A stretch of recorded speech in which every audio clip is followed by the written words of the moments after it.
My first childhood memory of the general election in Singapore was in 2006 when I was a primary 6 student. I was already living in the East Coast GRC, and at that time, the opposition party which contested against the PAP in East Coast GRC was already the Workers' Party. So in East Coast GRC, right, there have not been too much changes in which opposition party contests against the PAP. In 2006, in 2011, in 2015, and in 2020, in East Coast GRC, it was always the Workers' Party which sent their team to contest against the PAP. And I remember that as a primary 6 student, at my house, the doorstep I remember picking up a magazine that is by the Workers' Party in 2006. At that time, it is called the Hammer magazine. And when I read the paragraphs, I spotted a very, very strong statement which the author was saying that the PAP government had little accountability to the people. Seeing that such a statement was so strong, I actually asked my mother at that time. I asked my mother, why this opposition party dare to write a statement say that the government that is ruling have little accountability to the people. Like why who dare to write this kind of thing? At that time, as a primary school student, I was trying to understand. So my mother gave me an answer. She said that, in Singapore, in the general election, once every 5 years, the government allows opposition parties to write strong statements and things like that.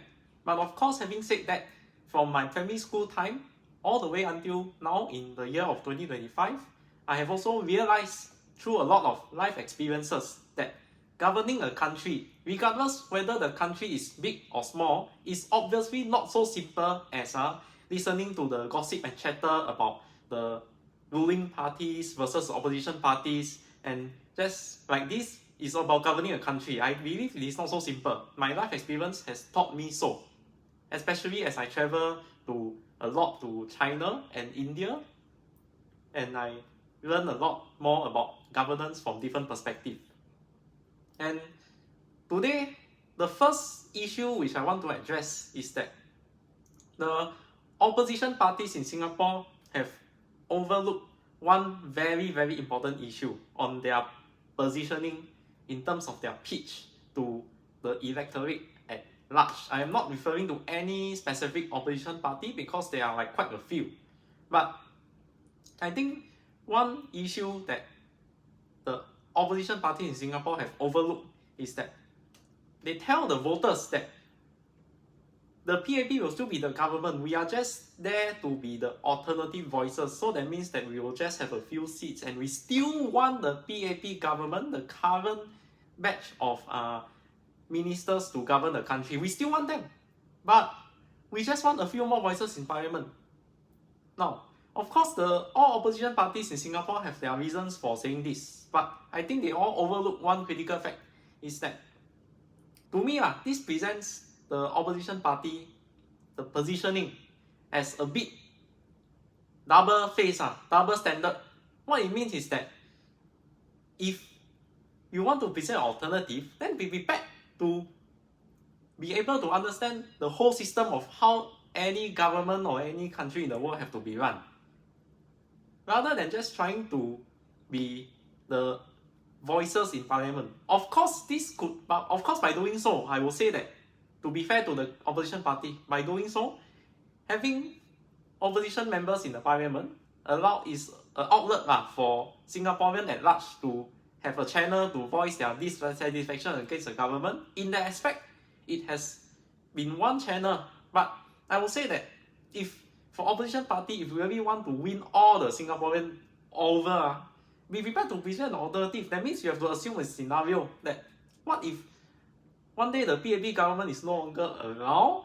Will you be able to have a comprehensive set of your version of, starting from the foreign policy to all the way down to your domestic policy, the whole system? I will say that this is one factor that the opposition parties could do a bit better. Why do I say that this is something that's very commonly overlooked in terms of marketing and positioning? It is because if today, very simple, if today I sell as a seller, as a merchant of real, authentic, genuine gold, I better, if I market myself as a seller of real, authentic, genuine gold, then I better do what I say, so that my positioning in the market will continue to be recognized by my prospective audience and the buyers and everything.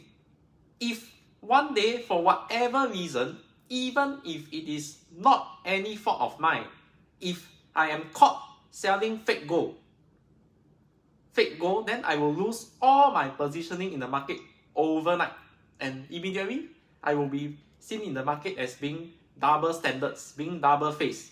And let's face it, human nature, we do not like to see double standard and double faced one. So that's why I feel that opposition party, you may need to take a bit of risk. That means instead of positioning yourself as, okay, we still want the PAP to govern, then you just want a few more voices, why not come up with an entire system from foreign policy all the way down to domestic policy, to the whole economic growth and how to govern the whole country. Come up with the whole system rather than just trying to make improvement.